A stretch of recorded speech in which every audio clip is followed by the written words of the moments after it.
आज जो टॉपिक है, यकीन माने ये नहीं कि मैं इस पे आज बोलने लगा हूं और मैं इस पे 25-30 साल से हम इस पे काम कर रहे हैं। बेशुमार ऐसे लोग जिनकी हड्डियों के इन्फेक्शन की वजह से उसके हाथ कटे, उनकी टांगें कटी, और जो हमारे तक पहुंच गए, खुदा ने उनकी हाथ से पांव टांगें बचा दी।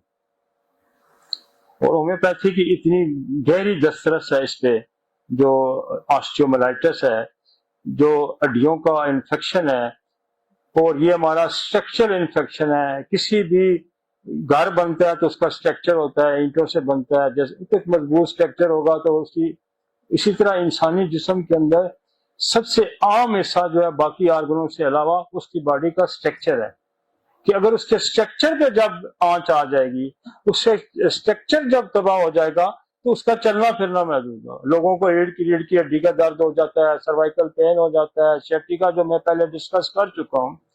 हम पहले ये बीमारियां sciatica, सर्वाइकल स्पॉन्डिलोसिस, ये एंक्लोजिंग वगैरह में डिस्कस कर चुका हूँ। लेकिन आज हम ये डिस्कस करने जा रहे हैं कि हड्डी के अंदर जब जख्म हो जाएगा तो क्या होम्योपैथी इसको एड्रेस करती है या नहीं करती। अब व्हाट इज द ऑस्टियोमाइलाइटिस, पहले आपको यह समझना चाहिए ऑस्टियोमाइलाइटिस होता क्या है। ऑस्टियो किसको कहते हैं? बोन को। और माइलो किसको कहते हैं? बोन के अंदर, ये देखें वो है हड्डी, पूरी हड्डी को क्या कहेंगे? ऑस्टियो। और माइलो क्या, ये आपके अंदर एक देखें, ये बोन है, शॉफ्ट है पूरी, उसके अंदर आपको एक डिफरेंट कलर नजर आएगा, इसको कहते हैं marrow. This is the bone marrow. यही बोन मैरो है जिसको बोन मैरो ट्रांसप्लांट भी कहते हैं, और यही बोन मैरो है जिसपे आपका मास्टर सेल होता है जो आपके बाकी सेल बनाते हैं। तो आप ये समझें कि एक तो आपका स्ट्रक्चर बर्बाद हुआ, ना सिर्फ स्ट्रक्चर, अगर ये माइलो भी इंफेक्टेड हो गया इसका मतलब मास्टर सेल भी डिस्टर्ब हो गया।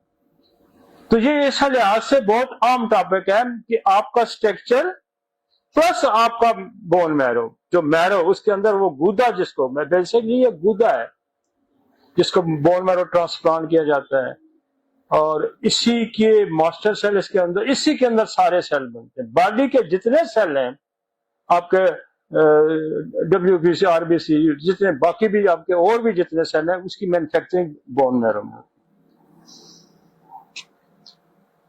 ये ऑस्टियो हो गया, बोन मैरो को आप समझ गए।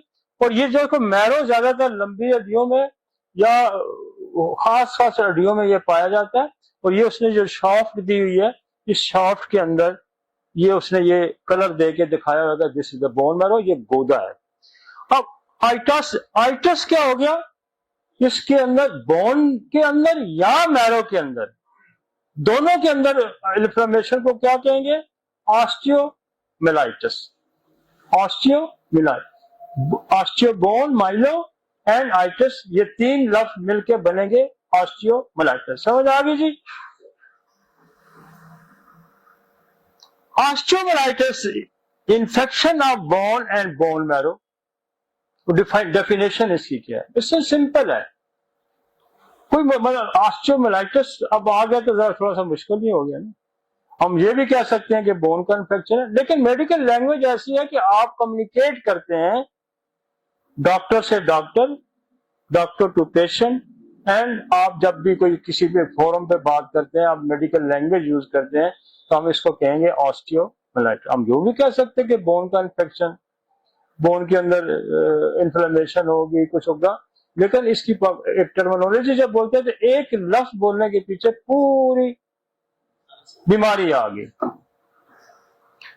तो कुछ लोग हमारे ये होते हैं कि वो ये कहते हैं कि ये तो बीमारी का नाम है, तो हम तो अलामात के पूछे। अब अलामात, उसको दर्द अल्लाह के बंदे, वो ऑस्टियोफाइट्स भी हो सकते हैं, वो बल्ज भी हो सकता है, वो इंजरी भी हो सकती है, वो ऑस्टियोमाइलाइटिस भी होता है। वो तो आके आपको कहे डॉक्टर साहब मेरी जो ये हड्डी में दर्द हो रहा है, तो आपने जज करना है कि ऑस्टियोमाइलाइटिस है, ऑस्टियोपोरोसिस है, ऑस्टियोपिनिया है, सर्वाइकल स्पॉन्डिलोसिस है, sciatica है, लंबर स्पॉन्डिलोसिस है, क्या है। तो ये आपने, डॉक्टर ने ये जज करना है, उसने तो आके आपको अलामतें बतानी है। अलामतें अब ना काफी रह गई, अब वो बात खत्म हो गई है। अब बात जो है ना, एक बच्चा भी आता है आपके पास तो वो कहेगा जी ये मेरा वालिद साहब है, इनको तो ऑस्टियोमाइलाइटिस है। तो आप कहेंगे मुझे अलामतें बताएं। उसने कहा यार इससे इलाज कराना फजूल है, इस बंदे को तो पता ही नहीं है व्हाट इज द ऑस्टियोमाइलाइटिस।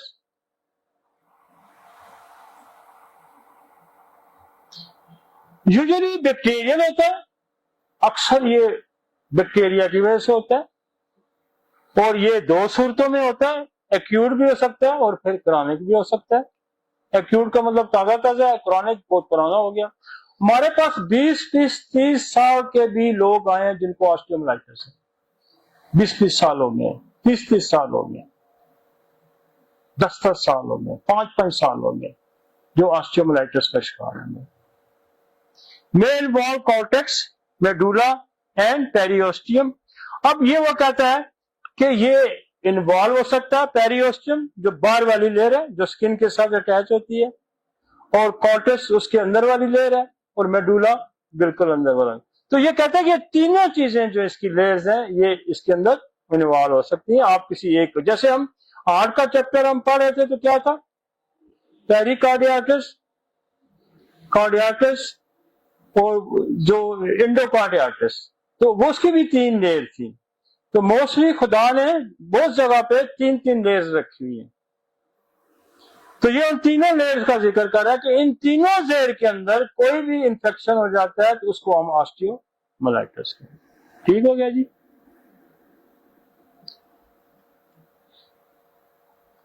अब वो कहते हैं, आगे थोड़ा सा और डिफाइन करता है कि osteomyelitis inflammation of bone and associated structure.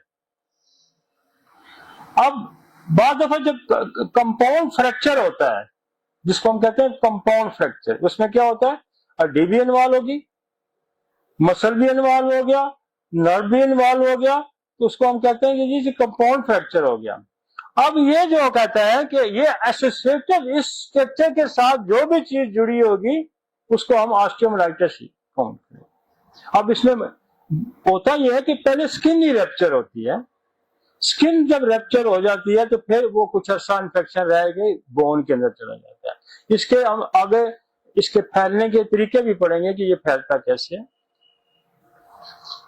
अब उसने ये 2 पिक्चर आपका टिपिकल रिजल्ट ऑफ फ्रॉम, ये इन्फ्लेमेशन हो जाती है तो ये लेफ्ट साइड पे उसने ये इन्फेक्शन शो किया है।